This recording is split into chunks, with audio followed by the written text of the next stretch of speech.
Hello అండి, అందరికీ నమస్కారం. సో ఈరోజు సెషన్లో మనము వెబ్ ఆప్షన్స్ మనకు నోటిఫికేషన్ వచ్చిన తర్వాత మనము వెబ్ ఆప్షన్స్ ఆపరేట్ చేస్తున్నప్పుడు కాలేజ్ వైజ్గా ప్రయారిటీ పెట్టినప్పుడు లాస్ట్లో ఫైనల్ సబ్మిట్ కొట్టేస్తాం. సబ్మిట్ కొట్టేసిన తర్వాత మన యొక్క వ్యాలిడ్ ఈమెయిల్ ఐడికి, అంటే మనము రిజిస్టర్ చేసుకున్న ఈమెయిల్కి మనకు ఓటీపీ అనేది వస్తుంది. సో ఈ ఓటీపీని మీరు ఎప్పుడైతే ఎంటర్ చేస్తారో అప్పుడే మీ యొక్క వెబ్ ఆప్షన్స్ అనేవి సబ్మిట్ అవుతాయి. సో అది నేను ఇక్కడ డిస్కస్ చేస్తాను. సో ఇక్కడ మీరు చూసుకుంటే ఏదైతే మీరు రిజిస్టర్డ్ ఈమెయిల్ ఐడి ఇచ్చింటారో రిజిస్ట్రేషన్ టైంలో వ్యాలిడ్ ఈమెయిల్ ఐడి, ఓకేనా, ఈ వ్యాలిడ్ ఈమెయిల్ ఐడికి ఓటీపీ అనేది జనరేట్ అవుతుంది. 6 డిజిట్ ఓటీపీ అనేది జనరేట్ అవుతుంది, ఓకేనా.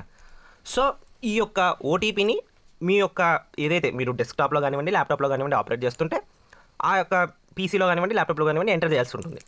సో ఈ ఓటీపీ మనకు వెంటనే ఎంటర్ చేయాల్సి ఉంటుంది. 1 మినిటే ఉంటుంది అనమాట లిమిట్ టైం అనేది. సో దాని తర్వాత ఇన్వాలిడ్ అయిపోతుంది ఓటీపీ అనేది. కాబట్టి ఎప్పుడైతే మీరు వెబ్ ఆప్షన్స్ ఎనేబుల్ చేస్తారో మీ పక్కన ఫోన్ అనేది పెట్టుకోండి.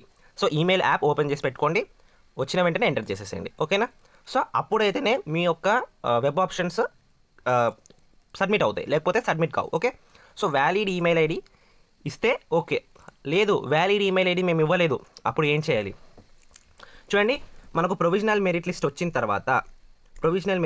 తర్వాత గ్రీవియన్సెస్ ఆప్షన్ ఉంటుంది. ఈ యొక్క గ్రీవియన్సెస్లో మీరు వెళ్ళి ఈమెయిల్ కరెక్ట్గా ఇచ్చేసేయండి, అంతే, ఇంకేం చేయలేము, ఓకేనా. లేకపోతే you can call help line నెంబర్కి మీరు కాల్ చేసి మీరు చెప్పండి, ఓకేనా. So these are the 2 ways. సో మనకు ఈమెయిల్ ఐడి కరెక్ట్గా మనము ఇవ్వడానికి అయితే, ఓకేనా. సో అదే అండి. తర్వాత ఫైనల్ అప్లికేషన్ ఫామ్ గురించి మాట్లాడుకుందామండి. ఫైనల్ అప్లికేషన్ ఫామ్ మీరు ప్రింట్అవుట్ తీసుకొని పెట్టుకోండి, ఎందుకంటే ఇది మనము కాలేజ్ రిపోర్టింగ్ టైంలో సబ్మిట్ చేయాల్సి ఉంటుంది, ఓకేనా. సో కాలేజ్ రిపోర్టింగ్ టైంలో మనం ఇది సబ్మిట్ చేయాల్సి ఉంటుంది. సో మీరు ప్రొవిజనల్ అప్లికేషన్ ఫామ్ని ప్రింట్అవుట్ తీసుకొని పెట్టుకోండి, ఫైనల్ అప్లికేషన్ ఫామ్ని ప్రింట్అవుట్ తీసుకొని పెట్టుకోండి. మోర్ ఓవర్ ఫైనల్ అప్లికేషన్ ఫామ్ని మీరు కాలేజ్ టైంలో సబ్మిట్ చేయాల్సి ఉంటుంది, ఓకేనా. సో అది అండి. సో ఓటీపీ అనేది వస్తుంది. సో మనకి ఎంబీబీఎస్కనే కాదండి, ఎంబీబీఎస్కి ఒకటే కాదు, బీడీఎస్కి కూడా సపరేట్ నోటిఫికేషన్ అనేది వదులుతాడు కదా, అప్పుడు కూడా ఓటీపీ అనేది జనరేట్ అవుతుంది. బీడీఎస్కి కూడా మీరు ఓటీపీ అనేది ఎంటర్ చేయాల్సి ఉంటుంది. సో యాక్చువల్గా అంటే పోయిన ఇయర్ అయితే ఎంబీబీఎస్ ఫేజ్ 2 అయిపోయిన తర్వాత మనకు ఈ బీడీఎస్ యొక్క నోటిఫికేషన్, వెబ్ ఆప్షన్ నోటిఫికేషన్ అయితే వదిలాడు.